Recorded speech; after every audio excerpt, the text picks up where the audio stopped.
Maybe not every F1 team has made a good car in their history, but every F1 team has made a bad car at least once. And in this video, we are going to show you the worst car each team on the 2026 Formula 1 grid ever had so far. We will start our list with McLaren MP4-30. Well, imagine you were a fan who received the news of McLaren-Honda partnership for 2015. Given the incredible success this collaboration has had in the past, and considering McLaren had a legendary lineup with Fernando Alonso and Jenson Button, this collaboration must be incredibly exciting for a fan at the time. But very soon, it became clear that this was only a delusion. Honda made such a weak engine that even the $50 million they paid for Fernando Alonso out of their own pockets that year couldn't prevent him from having depression. This car had every single problem imaginable. It had reliability issues, it was slow as a joke, and it was also difficult to drive at the same time. Throughout the whole season, McLaren only managed to collect 27 points and finish the championship in a shameful 9th place. We are going to continue our list with the Ferrari SF1000 for the 2020 season. As I mentioned in my previous video, this car is undoubtedly the worst Ferrari ever made. And although Ferrari will probably make me regret saying this, there's no way they'll make a worse car than this in the near or even the distant future.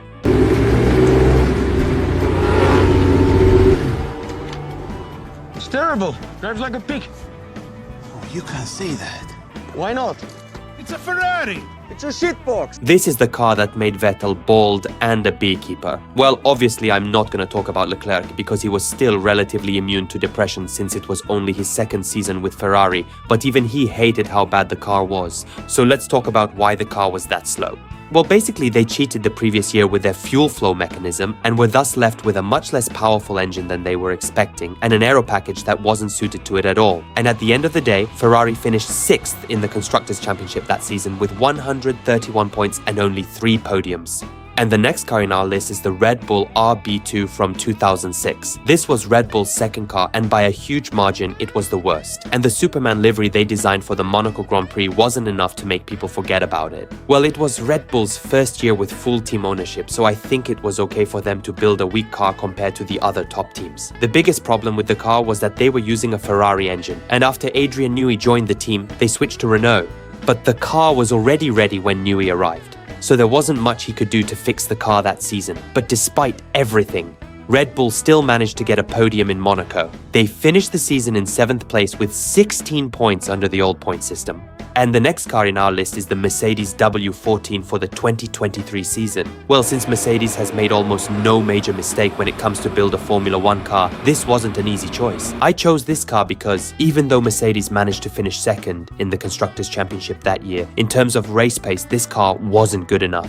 Even in 2022, Mercedes managed to win a race with the porpoising monster. But in 2023, they had the same porpoising, but they also couldn't win a single race. This car literally made Lewis Hamilton think that Ferrari can actually be a good option for his career. Well, I still want to point out that this car is truly fantastic and quite competitive compared to the McLaren and Ferrari I mentioned in the video.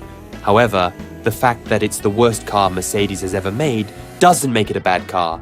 It's just bad for a Mercedes, and although they never won a single race, they were on the podium 8 times. The next car in our list is the Williams FW42 from the 2019 season. This car was the only car that's slow as a joke and illegal at the same time. The car was so bad that it caused the chief technical official to lose his job. Well, many people attributed the car being shit to Williams being broke, but Williams has always been broke from the beginning of time. But still, the team achieved incredible success thanks to the extraordinary vision and hard work of certain individuals. So what I am saying is that the problem was much bigger than money. Well, luckily, the ultimate Chad Robert Kubica managed to score 1 single point with this car just to saving the team's honor.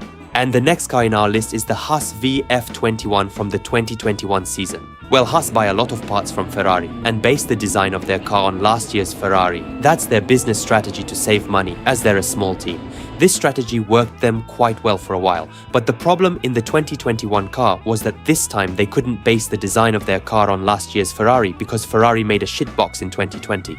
Of course, the situation is actually a little bit more complicated than that, but since none of us care that much about Haas anyway, I prefer to summarize the situation like that. Also, the team chose to treat this year as a kind of an off-season because there will be a regulation change next year, so most of the focus and updates were for the next car. And to be fair, the team practically auctioned off the driver's seats to make some money. So even if they had built a space rocket that year, they didn't have the driver lineup capable of winning the championship anyway. And the next car in our list is the AlphaTauri AT04 for the 2023 season. This car was the 9th fastest car on the grid in terms of pace, and it was difficult to drive at the same time. Well, I don't think anyone will care if this constantly name-changing team have made a bad car, since it's treated just like Red Bull's Child Racing Academy.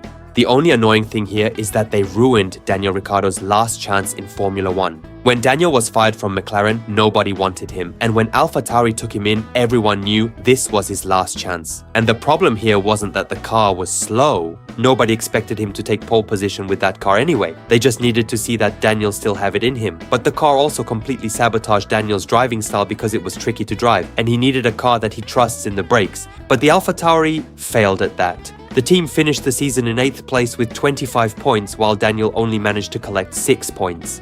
The next car in our list is the Aston Martin AMR22 for the 2022 season. Before the season started, there were a lot of rumors that Aston Martin was copying the Red Bull car. But when the season began, we saw that the difference between the two cars was at the atmospherical levels. So we realized that wasn't the case. They actually had a fantastic driver lineup with Sebastian Vettel and Lord Stroll, but the car was utterly inadequate for any kind of competition. So basically, they had a weak start under the new regulations. But thanks to Vettel's hard work with the engineers throughout the season, the car really improved significantly. But because Vettel retired, he couldn't benefit from the amazing car Aston Martin made the following season.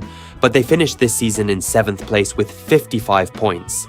Well, even in the season, Vettel drove what was arguably the worst Ferrari ever. The team still scored 131 points. So you can imagine how depressing that must be for a 4-time world champion. The next car in our list is the Alpine A525 for the 2025 season. Well, Alpine's situation is a complete downfall. In 2022, they finished 4th in the Constructors' Championship and they were leading the midfield. But by 2025, the team had a big problem in terms of the car, strategy, and also the drivers. The car was the 7th fastest car on average, but since they literally had one driver in one hand and an expensive racing enjoyer on the other hand, they finished the championship in the last place with 22 points. Well, unfortunately, I can't talk about Cadillac since this is their first season in Formula 1. So the last car in our list is the Sauber C44 for the 2024 season. First of all, this car definitely belonged in another league. And also, the team's pit crew was definitely belonged in another league. They just put together the worst car, the worst pit crew, and the worst strategy team just to flexing on Ferrari. I objectively discussed the strengths of the previous cars as much as possible, but this car had no strength in him, so I have to skip that part. However, they somehow managed to get 4 points throughout the season, so statistically they weren't the worst ever. So, I just showed you the worst car from each team. And if you disagree with my picks, you can let me know your picks in the comments. See you on the next one.